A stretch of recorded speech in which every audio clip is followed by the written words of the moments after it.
and it changed the course of history for the Middle East and the Jewish people. The Balfour Declaration, the expression of the British government's support for a Jewish home in Palestine, was sent by British Foreign Secretary Arthur Balfour to the second Lord Rothschild. I'm here in Buckinghamshire at Waddesdon Manor to speak with the fourth Lord Rothschild about the Balfour Declaration, what it means for Britain, for the Jewish people, and the Rothschild family. The Foreign Office, November the 2nd, 1917. Dear Lord Rothschild, I have much pleasure in conveying to you, on behalf of His Majesty's Government, the following declaration of sympathy with Jewish Zionist aspirations, which has been submitted to and approved by the Cabinet. So it's possibly the most famous letter in modern Jewish history, and it begins with 3 words: Dear Lord Rothschild. Why was it that this letter was sent by the Foreign Secretary to your great aunt Walter? It's an interesting question because he was really interested in ornithology, although he became interested in Zionism. I think the reason was this, that it was primarily a movement from Eastern Europe, but they didn't clarify who was in charge of that movement. And in addition, it was after all in Great Britain. So they felt that the Rothschild family should be the one to whom it was addressed. And Walter was Lord Rothschild, and he was a Zionist. And those really are the background reasons. So Walter received the Balfour Declaration, and I have a copy here. And I wonder if I could possibly ask you to read it for us. Yes, indeed. Yeah. I'm going to put on my spectacles to make sure I'm reading accurately. His Majesty's Government view with favour the establishment of Palestine as a national home for the Jewish people, and renews their best endeavours to facilitate the achievement of this object, it being clearly understood that nothing shall be done which may prejudice the civil and religious rights of existing non-Jewish communities in Palestine, or the rights and political status enjoyed by Jews in any other country. I should be grateful if you would bring this declaration to the knowledge of the Zionist Federation. Yours, Arthur Balfour. And here it is, the Balfour Declaration. What do you feel when you see it here? I genuinely feel it's one of the most extraordinary moments in the history of the Jewish people. If you think it took 3,000 years to get to this, and then you say, how did this miracle happen? It's the most incredible piece of opportunism. I mean, if you think you had an impoverished would-be scientist, Chaim Weizmann, who somehow gets to England, meets a few people, including members of my family, seduces them. He has such great charm and conviction. He gets to Balfour, and he unbelievably persuades Balfour and Lloyd George, the Prime Minister, and most of the ministers, that this idea of the national home for Jews should be allowed to take place. I mean, it's so unlikely.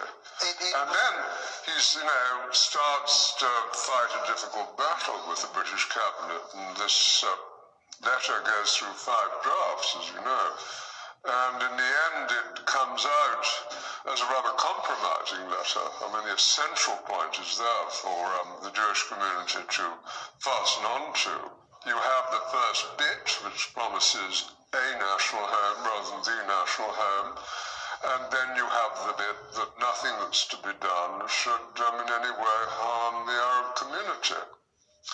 But you come back to the big point, which is that this is perhaps the greatest event in Jewish life for thousands of years, and it's a miracle that it took place. And of course, the Rothschild family then as now filled 2 roles, because it wasn't just a leader of diaspora Jewry, it also played a very significant role in the early years of the establishment of the pioneer communities in Israel as well. There were 2 branches of the Rothschild family primarily concerned. One in France, through Baron Edmond de Rothschild, who was the one who responded to the Russian programs of the 1880s. In England, there was a divide. Some of the Rothschilds, in particular Baron Edmond's son, James, known as Jimmy, had come from France, partly because of the Dreyfus case and his horror about what had happened, to live in England. He was educated at Cambridge University. And he married an English girl, Mrs. James de Rothschild, and she became a leader at a very young age. She was only 17 when she started writing to Weizmann and introducing him to the British establishment. Other Rothschilds felt it was better to be assimilated into English life, and although they retained their interest in Judaism and Jewish life, they didn't think it was a good thing that this national home should be established in Israel. So it was something that divided my family, as with many other families.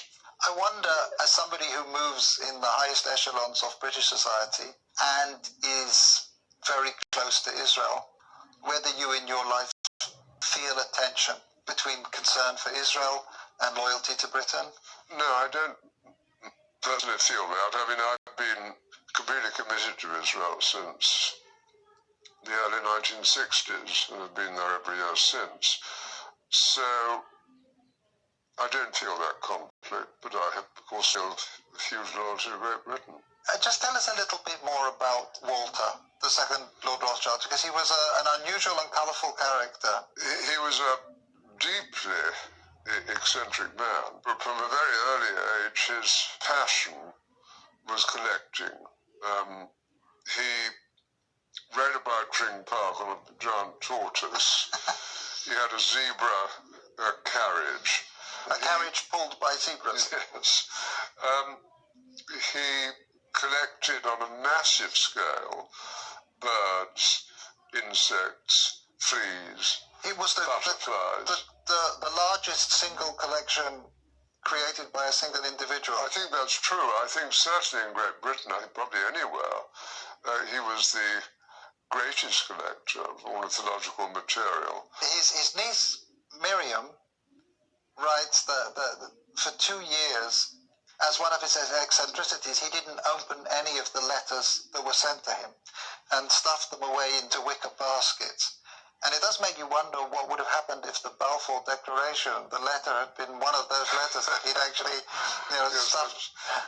that's true. At that stage, and it's very difficult to quite understand why, he had taken a deep interest in what was happening about the possibility of Balfour Declaration. So maybe those letters would have got to the top of his file. I just want to revisit for a moment your cousin Dorothy, who you mentioned, who at an extraordinarily young age, still in her teens, played such a critical role as a go-between and a facilitator for Chaim Weizmann. Can you say a little bit about that? She married my cousin Jimmy when she was 17.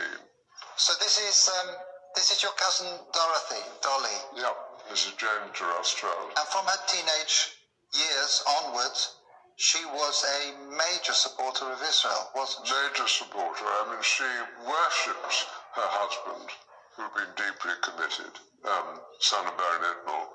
It was due to him, I think, that she became interested. But once she became interested, she became passionately interested.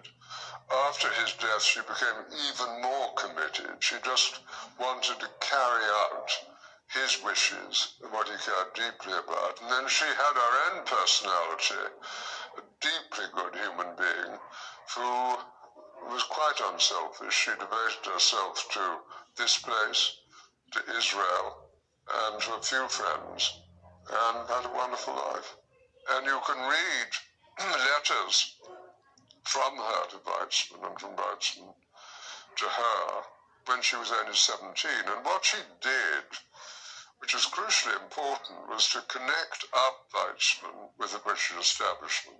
I think she also trained him in how to deal. She helped educate him how to and it's extraordinary at that age, but she did tell Weizmann, how to kind of integrate, how to insert himself into British establishment life, which he learned very quickly. So I'm here in the Waddesdon Manor archives, where there is a treasure trove of remarkable documents from the time of the Balfour Declaration.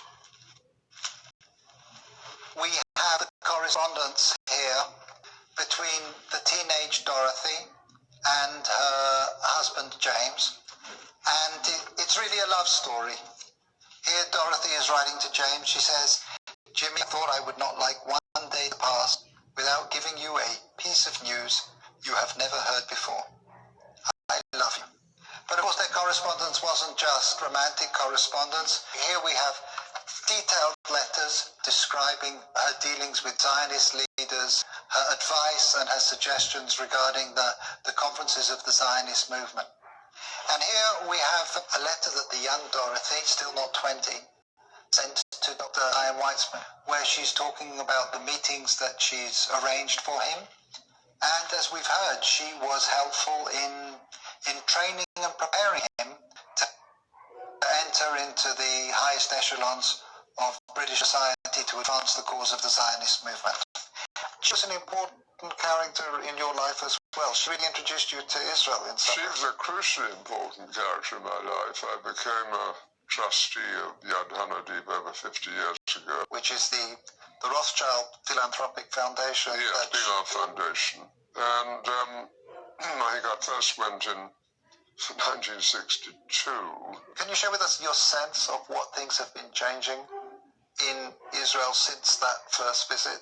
Yes, as Israel, I think, became more and more successful in all sorts of ways, industrially successful, absorption successful, technologically successful, great universities, the problems with the wars that took place, being the clearest examples of security, became more paramount. And so you did see a shift in Israel from kind of the liberal Western place that it had been in the early 60s to something of a very different character. And you also have a shift, of course, between communities in Israel. I mean, Israel is a patchwork of different immigrants from different countries. And you have the religious, you have the non-religious, you have a town like Tel Aviv, which is attractive to the kind of business community, to what I would call ordinary city life. And then you have Jerusalem, which remains a very religious city and full of conflict between Arab neighbors and itself. Those internal issues within the fabric of Israeli society are one of the main focuses of Yad Hanadiv. Can you mention just one or two of the projects that feel to you most significant? Yes, we do a great deal of work on education, a great deal of academic work. We keep going at Ramat Hanadiv, the garden where Baron Edmond was eventually buried. We're on the point of building the new National Library of Israel. Two unexpected ones, perhaps. If you take the Orthodox community, it's important that they have employment. And we're trying to develop programs which it's possible for them to undertake. Similarly, you have a problem with Arab unemployment. And we set up jointly with the government employment centers to facilitate greater employment of Arabs within Israel. So we're an active foundation trying to help with these fissures in Israeli life and to do some good. And we're sitting here looking forward to the 100th anniversary of this significant letter. If I can just ask you to think about the next centennial, 100 years' time, and just maybe share some of your hopes, your aspirations about where Israel will be. What does one hope for? One, of course, hopes for a peaceful relationship with Israel's neighbors.